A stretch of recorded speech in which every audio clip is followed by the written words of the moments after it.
Morning बच्चों, आज मैं आपके लिए लेके आया हूँ फैराडे का प्रथम नियम। ठीक है, ये आपका बोर्ड के पेपर में भी आ सकता है और आता ही है। ठीक है, क्लास 12 से है और ये आपका कोई भी कंपटीशन के पेपर में भी आता है। ये आपका मोस्ट इंपोर्टेंट है। तो हम सबसे पहले बात करते हैं फैराडे का प्रथम नियम। तो क्या कहा था फैराडे ने? ये बोला था कि भाई वैद्युत अपघट्ट के किसी इलेक्ट्रोड पर, मतलब कोई मेरा वैद्युत अपघट्ट होगा तो उसके इलेक्ट्रोड पर उत्पन्न पदार्थ की मात्रा, जो उसके इलेक्ट्रोड पर क्या होता है, कोई भी सेल होता है जो उसमें जो भाई बीच में देखा होगा ना काला काला, उसको हम क्या बोलते हैं? इलेक्ट्रोड होता है वो। ठीक है, तो वैद्युत अपघट्ट के किसी इलेक्ट्रोड पर उत्पन्न पदार्थ की मात्रा वैद्युत आवेश के कैसी होती है? समानुपाती होती है। ठीक है, माना तो सबसे पहले ये बात तो मुझे पता है कि वैद्युत अपघट्ट के किसी इलेक्ट्रोड पर उत्पन्न पदार्थ की जो मात्रा होगी ना, वो वैद्युत आवेश के समानुपाती होती है। ठीक है, उसके बाद है माना वैद्युत अपघट्ट के इलेक्ट्रोडों पर उत्पन्न पदार्थ की मात्रा W। तो उन्होंने ये बोला जो मेरे इलेक्ट्रोड है भाई, उस पर जो भी पदार्थ उत्पन्न हो रहा है उसकी मात्रा हमने क्या मानी है? W,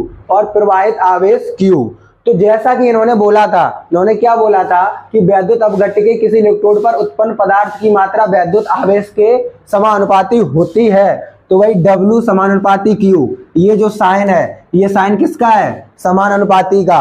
ठीक है, तो उसके बाद फिर आपको एक फॉर्मूला पता होता है कि भाई Q बराबर क्या होता है? IT। तो क्या है, जब भाई Q बराबर IT होगा तो हम क्या Q के जगह पे IT लिख सकते हैं, है ना? तो हो जाएगा Q समानुपाती IT। ठीक है, और जब हम ये समान अनुपाती का साइन हटेगा तो यहाँ पे क्या आएगा? तुल्यांक। ठीक है, यानी कि जो Z आया है W बराबर ZIT, तो यहाँ पर जहां जो मेरा Z है, Z बराबर क्या है? रासायनिक तुल्यांक है। ठीक है, हमारा Z बराबर क्या होगा? रासायनिक तुल्यांक। क्लियर? और ये है मेरा फैराडे का प्रथम नियम। अब हम आपको बताने वाले हैं फैराडे का द्वितीय नियम। ओके, देखिए अब मेरे पास है फैराडे का द्वितीय नियम। ठीक है, तो हम इस नियम की बात करते हैं कि फैराडे के द्वितीय नियम में क्या है। तो सबसे पहले फैराडे ने यह बोला था कि भाई विभिन्न वैद्युत अपघट्टों, यानी कि विभिन्न का मतलब है कि कई सारे जो अलग अलग हमारे क्या किया उन्होंने वैद्युत अपघट्ट लिए, यानी कि विभिन्न वैद्युत अपघट्ट में विद्युत की एक निश्चित मात्रा।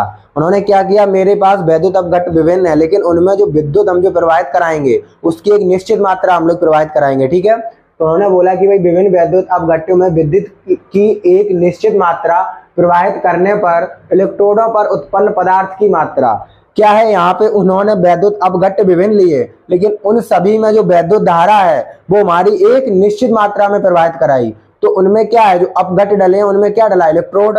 तो फिर हमारे इलेक्ट्रोड पर उत्पन्न पदार्थ की मात्रा उनके रासायनिक तुल्यांकों के बराबर होती है। जो इलेक्ट्रोड पर भाई, जैसे कि यहाँ मान लो एक मेरा अपघट्ट इसमें है, एक इसमें है, एक इसमें है। ठीक है, इनमें मेरे क्या भरा? वैद्युत। अब इस पे हम क्या, ये इलेक्ट्रोड डला बीच में, ये क्या डला? इलेक्ट्रोड। ठीक है, ये बीच में इलेक्ट्रोड है। अब हम क्या कराएंगे? विद्युत धारा, जैसे कि यहाँ मैंने करवाई 6 एम्पियर की। ठीक है, तो इसमें भी कितने की करवाई? 6 एम्पियर की। ठीक है, और इसमें भी कितने करवाई? 6 एम्पियर की। ठीक, आई क्या क्या प्रवाहित कराई? आई, यानी कि वैद्युत धारा। तो इन सभी पर जो इलेक्ट्रोड पर इनके क्या होगा, जो मेरे पदार्थ उत्पन्न होंगे इनके इलेक्ट्रोड पर, ठीक, तो वो पदार्थ की मात्रा उनके जो रासायनिक तुल्यांक होता है उसके बराबर होगी। ठीक है, यही बात कहना चाह रहे हैं वो। तो देखिए कैसे होगी भाई। तो माना Q कूलाम की वैद्युत धारा। तो क्या है, इन्होंने जो भाई वैद्युत धारा ली है वो किसमें ली है? कूलाम में। तो इन्होंने क्या किया, माना Q कूलाम की वैद्युत धारा प्रवाहित करने पर इलेक्ट्रोड पर उत्पन्न पदार्थ की मात्राएं क्रमशः W1 और W2 है। क्योंकि विभिन्न की बात हो रही तो एक से ज्यादा ही तो लेंगे ना।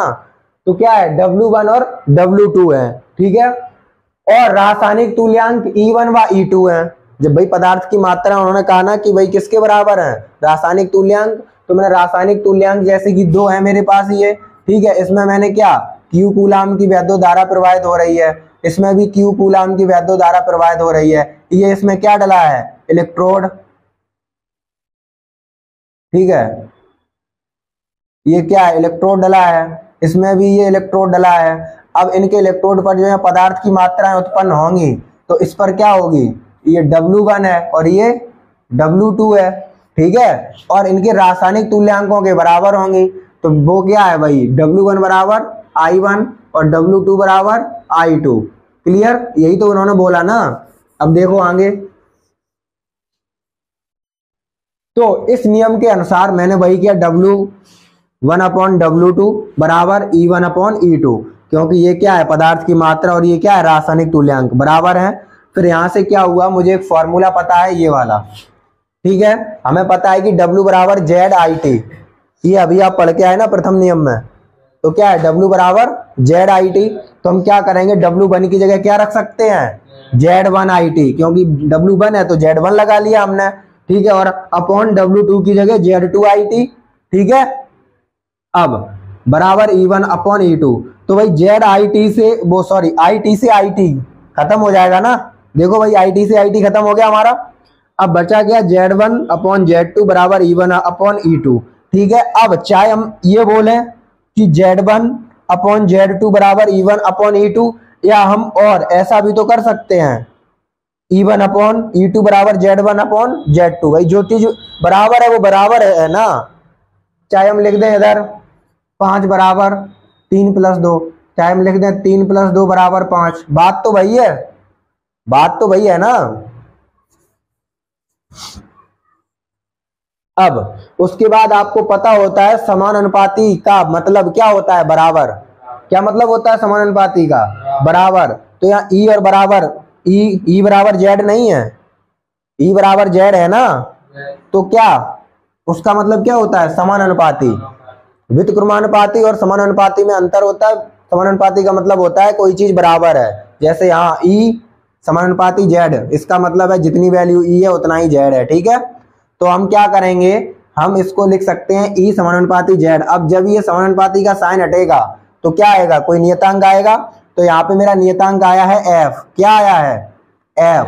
और एफ हमारा क्या है, एफ बराबर फैराडे नियतांक, एफ हमारा क्या है, फैराडे नियतांक। चाहे यहाँ हम लिख दें ई बराबर जेड एफ, चाहे हम ये भी लिख दें ई बराबर एफ जेड, बात तो वही है, कुछ अलग है। जेड में एफ का मल्टीप्लाई हो रहा है, यहाँ भी जेड में एफ का मल्टीप्लाई हो रहा, बात तो वही है ना, कोई अलग तो है नहीं, वही बात है। अब यहां से अगर हम देखो इक्वल के इधर आएगा जेड, तो भाई जेड बराबर ई अपॉन एफ नहीं हो जाएगा, हो जाएगा ना। अब एफ बराबर मेरी वैल्यू होती है 96500 कूलाम, क्या होती है एफ की वैल्यू, 96500 कूलाम, ठीक है। ये एफ की वैल्यू हम यहाँ रख देंगे, तो जेड बराबर ई अपॉन 96500 कूलाम, यही आपका है फैराडे का द्वितीय नियम। और किसी भी स्टूडेंट को कोई भी डाउट हो आप लोग कमेंट सेक्शन में हमसे पूछ सकते हैं, ओके। उस पर अगली वीडियो बना के आपको दी जाएगी।